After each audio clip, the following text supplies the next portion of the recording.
सुप्रभातम प्रिय छात्र। आज हम संस्कृत व्याकरण में चैप्टर 2 की व्याकरण का पार्ट कुछ छूटा हुआ है, वो आज हम पूरा करेंगे। और पिछले वीडियो में हमने इसी को पढ़ाया था आपको। सर्वनाम पद हैं, सर्वनाम शब्द हैं, ये मैंने कराए थे। तो इसमें कुछ चीज़ें छूटी हुई हैं, आज हम उनको समझेंगे। और एक चीज़ आपको बता दें कि इसमें शिष्टाचार में कुछ बोलने के लिए संस्कृत में शब्द हैं और हम फिफ्थ क्लास में ही उसको सीख जाते हैं, कई भूल भी जाते हैं, तो भूलना नहीं है। गुड मॉर्निंग को कहते हैं क्या? सुप्रभातम। और गुड आफ्टरनून को सुमध्याह्नम। और गुड इवनिंग को कहते हैं शुभ सायं, शुभ सायं। और गुड नाइट को कहते हैं शुभ रात्रि। तो इस चीज़ का ध्यान रखेंगे जब भी आपकी क्लास हो, तो ये चीज़ें आपको बोलनी है संस्कृत क्लास में, ठीक है? ऑनलाइन क्लास में क्या मॉर्निंग में क्लास है तो गुड मॉर्निंग की जगह बोलेंगे हम सभी क्या? सुप्रभातम। और गुड आफ्टरनून को कहेंगे सुमध्याह्नम। तो जो मैंने बताया था वो उसी तरह से करेंगे। अब आज हम इसमें सर्वनाम में कुछ एक चीज़ और मैंने जोड़ी है जो आपकी बुक में नहीं है, हम इस चीज़ को भी देखेंगे, क्योंकि ये एक तरह से संस्कृत की बेस है। और ये पीडीएफ जो मैंने पिछली वीडियो में लिंक पीडीएफ का दिया है, वो सारा का सारा नोटबुक का काम है, वहाँ से आप करें नोटबुक वर्क जो है। और लिंक के डिस्क्रिप्शन में आपको टेस्ट मिल जाता है, टेस्ट सीरीज़ भी साथ की साथ चल रही है। तो बच्चे ध्यान देंगे। कई बच्चे क्या करते हैं कि स्टार्टिंग में ही टेस्ट देना शुरू कर देते हैं, तो ऐसा गलत है, ऐसा नहीं करना है। पहले वीडियो को देखनी है, सबसे पहले ऑनलाइन क्लास अटेंड करनी है। ऑनलाइन क्लास में कोई रह जाता है, कोई डाउट रह जाता है, तो हमारा यूट्यूब चैनल है, वहाँ से भी आप वीडियो को देख सकते हैं उसी को। इसके बाद आपको क्या करना है, बुक एक्सरसाइज करनी है अगर दी है, यानी कि होमवर्क करना है। नोटबुक का वर्क अगर पेंडिंग में है वो पहले करना है। चैप्टर को रिवाइज करना है, रिवाइज करेंगे फिर उसके बाद आप जो है टेस्ट दें, पहले नहीं। और टेस्ट का कोई टाइम फिक्स नहीं है, ऐसा नहीं कि हमने आज नहीं दिया तो कल हमें मौका नहीं मिलेगा, ऐसी कोई उसमें बात नहीं है। टाइम की लिमिटेशन हमने उसमें नहीं रखी है। आप चैप्टर को 10 बार रीड करें, 10 बार रिवाइज करें, उसको समझें, 10 बार टेस्ट दें, उससे कोई वो नहीं है, फ़र्क नहीं पड़ता, ठीक है? अब यहाँ पर आप देखेंगे सर्वनाम शब्द हैं ये कुछ। अभी हम बात कर रहे थे स्त्रीलिंग में कौन कौन से शब्द क्या क्या फॉर्म बनती हैं। यानी कि 3 सर्वनाम शब्द थे अपने पास, एतत् तत् और किम। इनके शब्द रूप कैसे चलाते हैं आपको पता ही है कि इनकी फॉर्म कैसे बनती है। और इसमें जो है तीनों लिंगों में चलते हैं। पुल्लिंग में अलग फॉर्म बनती है उसी शब्द की, स्त्रीलिंग में अलग होती है, और नपुंसक लिंग में उसी की अलग होती है। तो यहाँ पर ये कुछ चीज़ें दी हैं, एक टेबल बनाई है। तो इस टेबल में जो है कुछ सिस्टमेटिक चीज़ें इस तरह से फिट की हैं कि आपको जो है इससे ट्रांसलेशन संस्कृत का आ जाएगा। ज़्यादा तो नहीं आएगा, बट इतना आ जाएगा कि आप चैप्टर को रीड कर सकते हैं, समझ सकते हैं, और छोटे छोटे वाक्यों का निर्माण कर सकते हैं आप इससे। तो इसको भी आप देखें, क्योंकि सिक्स्थ क्लास में तो संस्कृत के साथ पेपर में कई बार हिंदी देनी पड़ती है हमें, इस वजह से तो आगे से हिंदी की ज़रूरत ना पड़े, आप अपने आप ही समझें, ठीक है? तो ये चीज़ें हैं यहाँ पर। हाँ, तो आओ देखते हैं। तो सह तौ ते, सह तौ ते, सह कहते हैं वह, तौ कहते हैं वे दोनों, और ते कहते हैं वे सब। अब यहाँ पर देख रहे हैं सह, सह कहने से दो बात क्लियर होनी चाहिए कि सह जो है एक वचन है और प्रथम पुरुष है, ठीक है, जो नंबर 1 पर लिखा है। ऐसे ही तव क्या है, द्विवचन है, प्रथम पुरुष है। या ऐसे के लिए ते है, प्रथम पुरुष है और बहुवचन है। इसी तरह से मध्यम पुरुष त्वम, त्वम कहते हैं तुम, युवाम कहते हैं तुम दोनों, और यूयम कहते हैं तुम सब, ठीक है। उत्तम पुरुष अहम आवाम वयम। यहाँ पर जो है, जो जितने भी कर्ता होते हैं संस्कृत भाषा में और हिंदी में भी, इंग्लिश में भी, क्या करते हैं कि जो कर्ता होते हैं, डूअर होते हैं, उनको हम डिवाइड कर देते हैं, first person, second person, third person, इस तरह से कैटेगराइज कर देते हैं। डिवाइड तो क्या, कैटेगराइज, उसी कैटेगरी बना देते हैं। तो ऐसे ही संस्कृत में भी इसकी कैटेगरी बनाई हुई है कि प्रथम पुरुष में फर्स्ट पर्सन कौन होगा, मध्यम कौन होगा, और जो थर्ड पर्सन है उत्तम पुरुष उसमें कौन होगा। तो प्रथम पुरुष में इन्होंने कहा फर्स्ट पर्सन सह तौते, और मध्यम में कहा त्वम युवाम यूयम, और उत्तम में कहा अहम आवाम वयम। इंग्लिश में तो आप जानते ही होंगे, इसमें बताने की आपको ज़रूरत नहीं है। अब इसके साथ में देख रहे हैं, यानी कि वयम कहने से ये पता हो जाना चाहिए कि वयम जो है उत्तम पुरुष बहुवचन है, ठीक है। और आवाम कहने से पता ऐसे चल जाना चाहिए कि आवाम जो है उत्तम पुरुष द्विवचन है। आवाम का मतलब होता है हम दोनों। अब इसमें एक चीज़ और आपको समझनी है कि जो प्रथम पुरुष है, ध्यान से देखो, जो ये प्रथम पुरुष है इसमें तीन कर्ता को रखा है।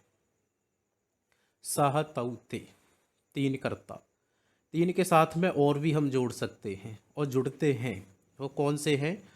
ये सह तौते, ये तो आएंगे ही प्रथम पुरुष में। अगर कोई डूअर आ जाता है, किसी का नाम आ जाता है, राम, लता, श्याम, मोहन, रमेश, कोई भी नाम आ जाता है, ऐसे ही हम नेक्स्ट चैप्टर में पढ़ेंगे चत्वारी प्रिय मित्राणी, तो वहाँ पर भी नाम है कच्छपा, हरिणः, ये सब जो है प्रथम पुरुष में है।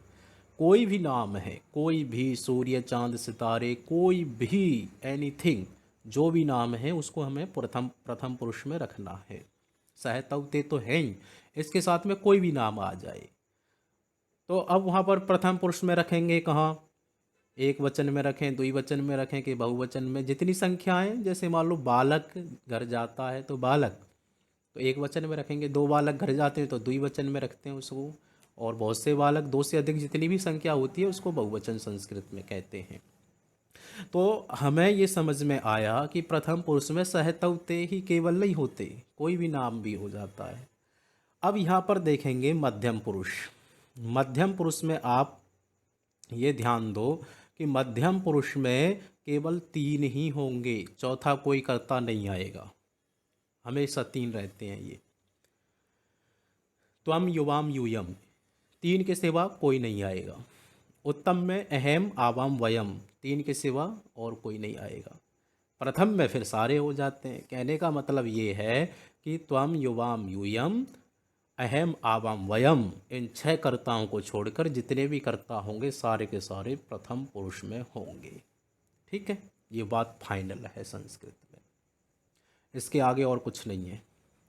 ठीक है, अब यहाँ पर क्या है, एक धातु है गम, जाना, क्रिया, शब्द, लट लकार, वर्तमान काल, एक वचनम, एक वचन, द्विवचन, बहुवचन, ऐसे यहाँ पर दिए जाते हैं। हमने 5th क्लास में भी ये धातु रूप लिखवाए थे, पठ, चल, गम, हस, वद। तो उस तरह से ही धातु रूप चलती हैं। कैसे चलती हैं? धातु की कोई भी फॉर्म बनती है वो पुरुष में होती है और वचन में होती है। जैसे गच्छति कहें तो गच्छति कहने से ये पता हो जाना चाहिए कि गच्छति प्रथम पुरुष एक वचन है। ठीक है, और गच्छतः कहने से ये पता हो जाना चाहिए कि गच्छता प्रथम पुरुष द्विवचन है। अब यहाँ पर देखो गच्छामा लिखा है लास्ट में, गच्छामा कहने से ये पता हो जाना चाहिए कि ये उत्तम पुरुष बहुवचन है। इसलिए ये याद कराए जाते हैं कि कौन सी फॉर्म, कौन सी धातु की फॉर्म कहाँ पर बनती है। तो ये तो एक लट लकार की बात है। इस तरह से 5 लकार होते हैं एक साधारण संस्कृत में। वैदिक में तो 10 भी होते हैं, उसमें 11 लकार भी होते हैं और 10 भी माने जाते हैं।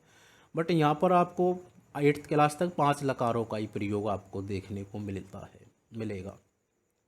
अब इसमें करना क्या होता है, हमें ये समझने वाली बात है। ये एक टेक्निकल सिस्टम है संस्कृत की बेस बनाने का। इसमें करना ये होता है कि आप देख रहे हैं यहाँ पर नंबरिंग कर रखी है, 1 2 3 4 5 6 7 8 9 10 9 तक। और ऐसे ही धातु रूप में भी 1 2 3 4, गच्छति गच्छता गच्छन्ति 1 2 3, और गच्छसि गच्छता गच्छथ 4 5 6, और गच्छामि गच्छावा गच्छामा 6 7 8 9। इस तरह से ये नंबरिंग कर रखी है। तो ये नंबरिंग करने का एक मतलब है, इसमें क्या होता है कि इसका एक मेल करना होता है। हमें एक नंबर से एक नंबर को मेल करेंगे, 2 को 2, मतलब मिलान करना है, 3 को 3। यानी कि ते आएगा तो गच्छन्ति आएगा, पठन्ति आएगा, वदन्ति आएगा, लिखन्ति आएगा। ठीक है, अगर सह आया तो गच्छति आएगा, पठति आएगा, लिखति आएगा, ये सब आएंगे। एक्शन होते हैं धातु, जैसे पठ, पठ कहते हैं पढ़ना, गम जाना, लिख लिखना, हंस हंसना, वद बोलना, तो ये धातु है एक्शन, जिसको वर्ब कहते हैं इंग्लिश में आप। तो सह को हम लेके आएंगे तो गच्छति आएगा। अगर बालक एक सिंगुलर बालक है तो गच्छति आएगा। राम है तो गच्छति आएगा। ठीक है, राम भी तो प्रथम पुरुष का एक वचन है। अगर ये कहा जाए दो बालक हैं तो बालक कौन सा पुरुष है? बालक कौन सा पुरुष मैंने बताया था? प्रथम पुरुष। तो क्रिया भी ये प्रथम पुरुष की ही लेगा। अब इसमें गच्छति लगाना है, गच्छता लगाना है या गच्छन्ति लगाना है? तो गच्छतः बालकौ गच्छता, बालक के भी रूप चलते हैं, जैसे रूप उसके सर्वनाम के चलाए थे उसी तरह से बालक के भी हर शब्द के रूप चलते हैं संस्कृत में। ऐसे ही ते कहा, ते गच्छन्ति, वे सब जाते हैं। ये आपको थोड़ा सा डिफ़िकल्ट लगेगा, बट हम नेक्स्ट चैप्टर पढ़ेंगे तो बड़ा आनंद आएगा हमें पढ़ने में। हमें याद होना चाहिए, पर शर्त ये है कि आपको याद होना चाहिए कि कौन सी चीज़ कहाँ है। उसके बाद आप अपने आप ही पढ़ते चले जाएंगे बहुत सारी चीज़ों को संस्कृत में, इतनी आसान लगने लग जाएगी आपको। यही एक बेस है संस्कृत का जो मैं बता रहा हूँ। स्टार्टिंग में थोड़ा सा डिफ़िकल्ट आपको लग सकता है, पर उससे आप उसको इग्नोर करें, डिफ़िकल्टी को ऐसा फील ना करें, वर्डन को फील ना करें आप। अब यहाँ पर गच्छन्ति, ते गच्छन्ति, ते आएगा तो गच्छन्ति आएगा। गम कहते हैं जाना, ते कहते हैं वे सब, गच्छन्ति कहते हैं जाते हैं, तो वे सब जाते हैं। ऐसी सेंटेंस बोला, ते वदन्ति, वे सब बोलते हैं। ते हसन्ति, वे सब हंसते हैं। ते लिखन्ति, वे सब लिखते हैं। इस तरह से आप सेंटेंस छोटे छोटे बना सकते हैं, बहुत आसान है। इसके साथ में ही अब देखो मध्यम पुरुष वाला यूज करते हैं हम। ध्यान से देखो मध्यम पुरुष। हाँ, कई बच्चे पूछेंगे सर ये पेपर में आएगा। बेटा ये पेपर में आप ऐसे ना सोचो कि पेपर में आएगा, बट आपको पढ़ना है, समझना है संस्कृत को। ये बेस है, इसको समझना है, तभी तो पेपर कर पाएंगे और चीज़ें कर पाएंगे। जब ये चीज़ समझ में आएंगी, जब यही नहीं आ रही तो और कैसे आ जाएगी? ठीक है, तो त्वम गच्छसि। अब यहाँ पर त्वम कितने नंबर पर है? देखो 4 नंबर पर है। मैंने कहा था त्वम कहने से पता चलना चाहिए कि मध्यम पुरुष एक वचन है।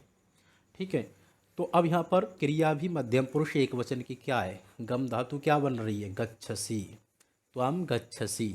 ठीक है, ये हमेशा त्वम के साथ आएगा, ये चीज़ फाइनल है, और कोई शब्द लेगा ही नहीं। गच्छसि, गच्छथः ये जो है युवाम के साथ आएगा। जहाँ पर भी गच्छथा लिखा हुआ है समझ लेना वहाँ युवाम होगा। ऐसे ही गच्छथा मध्यम पुरुष बहुवचन में देखो गच्छथा, तो ये यूयम को लेगा और दूसरा नहीं आ सकता इसके साथ। प्रथम पुरुष के साथ तो चेंजिंग क्या आते हैं, और भी कर्ता आते हैं, राम आ गया, श्याम आ गया, प्रथम पुरुष में सब आ जाते हैं। बट मध्यम पुरुष में गच्छसी पठसी जहाँ पर लिखा है, गच्छसी पठसी वदसी लिखसी हससी, सब के साथ त्वम आएगा। ऐसे ही गच्छथा जहाँ पर भी लिखा हुआ है उसके साथ युवाम ही आएगा। ऐसे ही गच्छथा लिखा हुआ है उसके साथ यूयम ही आएगा। ठीक है, और कोई शब्द और मतलब ये धातु तो चेंज हो सकती है पर पैटर्न सेम रहेगा उसका। पठथा हो सकता है, यूयम पठथा, तुम सब पढ़ते हो, ये सेंटेंस है, तो यूयम पठथा। तुम सब हंसते हो, तो यूयम हसथा। इस तरह से। ऐसे उत्तम पुरुष में देखो गच्छामी, अहम गच्छामी, मैं जाता हूँ। गम कहते हैं जाना, तो मैं जाता हूँ। तो अहम जहाँ पर आएगा 7 नंबर पर क्या है? अहम। उत्तम पुरुष एक वचन है, तो उत्तम पुरुष एक वचन की ही फॉर्म लगानी है हमें, गच्छामी। अहम जहाँ पर आएगा गच्छामी को लेके आएगा। पठामी आ सकता, पठामी आएगा, वदामी आएगा, लिखामी आएगा, ये सब आएंगे उसके साथ जिनमें मील बाद में लगा हुआ है।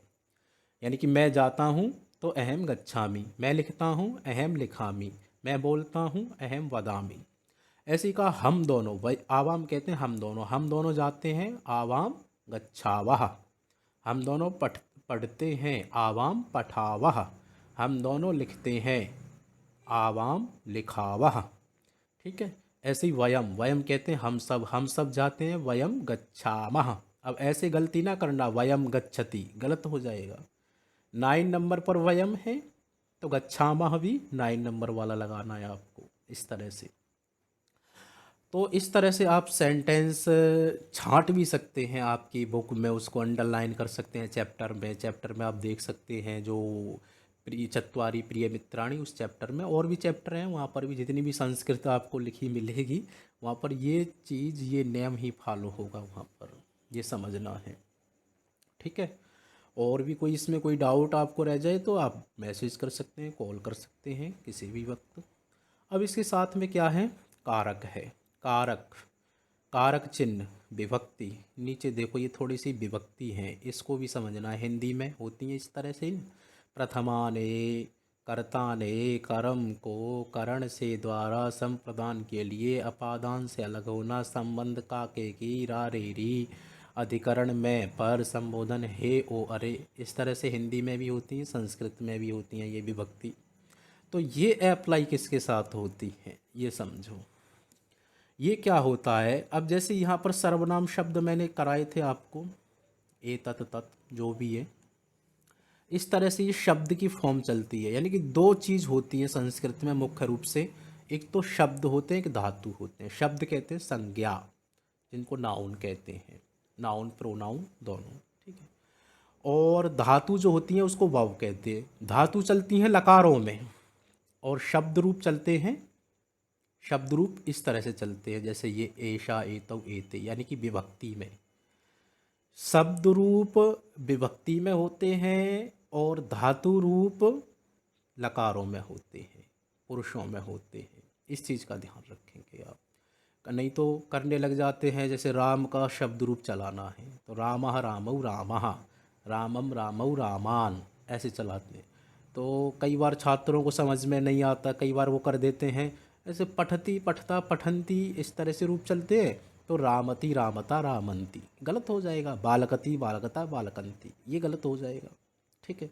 जो जिस क्लास में है उसको उसी क्लास में रखा जाता है, उसी श्रेणी में रखा जाता है। धातु है तो धातु वाली श्रेणी में उसको रखेंगे, शब्द है तो शब्द वाली श्रेणी में रखेंगे। इस चीज़ का ध्यान रखेंगे। तो यहाँ पर क्या है, शब्द रूप जो होते हैं वो विभक्ति में चलते हैं, विभक्तियों में उनकी फॉर्म बनती हैं। वचन तो सिमिलर हैं, वचन शब्द रूपों में भी होते हैं, वचन धातु रूपों में भी होते हैं, पर शब्द रूपों में विभक्ति होती है, धातु रूपों में पुरुष होते हैं, लकार होते हैं। अब यहाँ से हमने अभी आपको दिखाया था जो है ये विभक्ति वाला जो टेबल है, ये आपको दिखाई थी, ये याद होनी चाहिए आपको। हिंदी में भी काम आएगी, संस्कृत में भी काम आएगी, दोनों भाषाओं में ये काम आती है। अब यहाँ पर देखो कि इसका हम प्रयोग कैसे करते हैं। कोई भी शब्द रूप ले लेते हैं, मान लो हमने ये एक सह का ही ले लिया, सह तौते पुल्लिंग है और स्त्रीलिंग में सातेता बनता है, नपुंसकलिंग में जो है तत्ते तानी बनता है।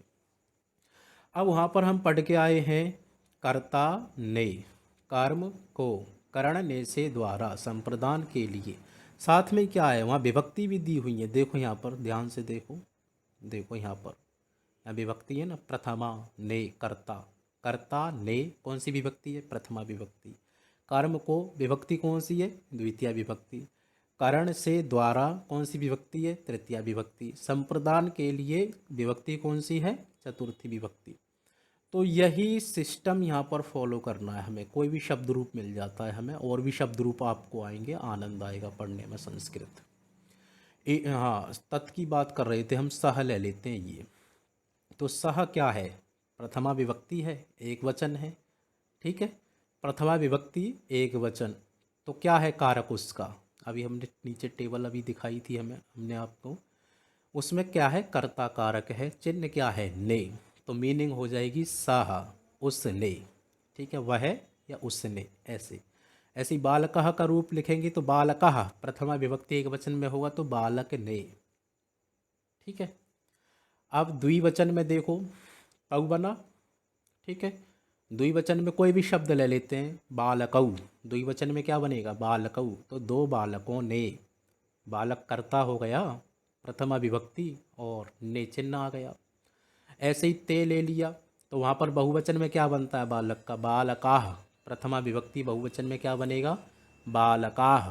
ठीक है, प्रथमा विभक्ति बहुवचन में बालकाः बनेगा। तो सब बालकों ने, बहुवचन हो गया ना, सब बालकों ने, ये चिन्ह लगाते जाना है। हम बालक को अब छोड़ते हैं, तत् के साथ ही प्रयोग करते हैं विभक्ति रूपों को। तो तम, तम कहते हैं, तम क्या है, कर्म हो गया, द्वितीय विभक्ति है ना, कर्म हो गया, चिन्ह क्या आ गया, को आ गया। तो क्या मीनिंग होगी, उसको, तऊ उन दोनों को, तान उन सब को, तेन तृतीय विभक्ति हो गई, तो से या द्वारा लगाना है हमें। तो तेन उसके द्वारा, ताभ्याम उन दोनों के द्वारा, तई उन सब के द्वारा, तस्मई चतुर्थी के लिए आ गया, संप्रदान कारक हो गया। तो चतुर्थी तस्मई उसके लिए, अगर बालकाय चतुर्थी फॉर्म लिख दी जाए बालकाय तो बालक के लिए, रामाय राम के लिए। ठीक है, अपने नाम में भी चतुर्थी विभक्ति का प्रयोग करके आप बना सकते हैं। जैसे किसी का नाम रमेश है, रमेशाया रमेश के लिए। ठीक है, इस तरह से इनका प्रयोग शब्दों के साथ में विभक्ति का जुड़ा रहता है। तो वो हमें आगे क्लियर होगा जब चैप्टर कराएंगे। और हम अभी तो हमने थोड़ी सी एक ट्रेलर सा दिखाया है संस्कृत का, आगे इनका प्रयोग होगा बहुत ज़बरदस्त तरीके से, बहुत आनंद आएगा आपको। ठीक है, तो आज के लिए इतना ही, और अपना काम समय पर आप करते रहें, अच्छे रहें, स्वस्थ रहें, यही कामनाएं हमारी। और इसके साथ में ही टेस्ट सीरीज़ भी साथ की साथ चल रही है, तो वो भी आप साथ की साथ करते जाएंगे, बहुत अच्छा लगेगा आपको। तो ये जो वीडियो है आपके लिए, जो पिछली क्लास की वीडियो है उसी के साथ में ही ऐड कर दी जाएगी, और एक साथ ही आप इसको देखेंगे। तो ये आपकी व्याकरण का चैप्टर, जो चैप्टर नंबर 2 की व्याकरण है वो आज कंप्लीट होती है। इसके साथ में ही हमने टेस्ट सीरीज़ जो दे रखी है उसमें, पिछली वाली वीडियो में, उस टेस्ट सीरीज़ में इस तरह से भी क्वेश्चन हो सकते हैं। तस्मई कौन सी विभक्ति, कौन सा वचन है, आपको बताना होगा, चतुर्थी विभक्ति एक वचनम। ऐसी ए तस्मन, ए तस्मिन लिख दिया हमने, ए तस्मिन कौन सी विभक्ति है, सप्तमी विभक्ति एक वचन। एतेषु विभक्ति कौन सी है, सप्तमी विभक्ति बहुवचन। देखो एतेषु कहाँ पर है, यहाँ पर बताओ मुझे। हाँ, ऐसे ही यहाँ से दे दिया जाएगा बीच में से कहीं से भी। एतेषाम कौन सी विभक्ति है, षष्ठी विभक्ति बहुवचन। तो इस तरह से आपको टेस्ट में भी क्या करना है, आंसर देने हैं, और अपने आप का मूल्यांकन करना है कि हमें कितना आता है। यहाँ पर लिखा है ना एतेषु, एक शब्द दे दिया जाएगा इसमें से, एतेषु कौन सी फॉर्म है ये, यहाँ पर बताना होगा आपको, सप्तमी विभक्ति बहुवचन। वचन ऊपर से आ रहा है ना चला हुआ, ये देखो, ये वचन बहुवचन इधर से हो गया, और सप्तमी विभक्ति इधर से हो गई। तो एतेषु सप्तमी विभक्ति बहुवचन। तो ऐसे पता होना चाहिए हमें कौन सी फॉर्म कहाँ पर बन रही है, और ये बड़ा आसान है, एक ही शब्द रूप आप याद करोगे, दूसरा अपने आप हो जाएगा। संस्कृत सबसे आसान भाषा है, बस हमें लगती है कि ये बहुत ज़्यादा डिफ़िकल्ट है, ऐसी बात नहीं है। अब यहाँ पर देखो, ये कुछ एक्सरसाइज है, यहाँ पर आप अपने आप करेंगे पहले तो, और फिर चेक भी कर सकते हैं अपने आप। तो यहाँ पर देखो सह तऊ ते, पहले तो जहाँ पर जैसा लिखा है वो वैसा ही हमें यहाँ पर लिखना है। जैसे कहा लिखा है, कहा पुल्लिंग कौन, कऊ कऊ, कौन दोनों, के कौन सब, का स्त्रीलिंग, के, इस तरह से। और यहाँ पर आपको देखना है, यहाँ पर एक चीज़ का आप थोड़ा सा ध्यान रखेंगे कि एतऊ आया, बालकऊ, एतऊ क्या है, द्विवचन है, तो बालक की भी फॉर्म द्विवचन की होगी। एते क्या है, प्रथम पुरुष, ओ सॉरी, प्रथमा विभक्ति बहुवचन, तो बालका प्रथमा विभक्ति का ही बहुवचन का प्रयोग किया जाएगा, बालक का। ऐसे ही यहाँ पर देखो, एषः कह, यह कौन है, एतौ बालकौ, ये दोनों बालक हैं। तो एतौ आया तो बालकू आया, एते आया तो बालकः आया, इस तरह से यहाँ पर दिया है। और नीचे भी आप दे सकते हैं, छात्रौ तौ आया है। तो यानी कि जो शब्द आगे है, जिसमें जो विभक्ति है, जो लिंग है, उसी का प्रयोग करना है। अब जैसे यहाँ पर देख रहे हैं छात्रौ लिखा हुआ है, ध्यान से देखो, ये देखो छात्रौ लिखा है, छात्रु कहाँ बनता है, बालक के रूप याद किए होंगे आपने 5th क्लास में, बालकः बालकौ बालकः, तो बालकौ बना ना, बालकौ प्रथमा विभक्ति द्विवचन में। तो तऊ भी प्रथमा विभक्ति द्विवचन का बनता है। तो इस तरह से आपको करना है। छात्र पुल्लिंग है, तऊ का प्रयोग किया है। स्त्रीलिंग देखो छात्रे, छात्रे यहाँ पर स्त्रीलिंग है। छात्रा, लता का रूप याद किया होगा आपने 5th क्लास में, तो लते कहाँ बनता है, लता लते लता, द्विवचन में बनता है ना लते, लता लते लता, तो द्विवचन में बनता है।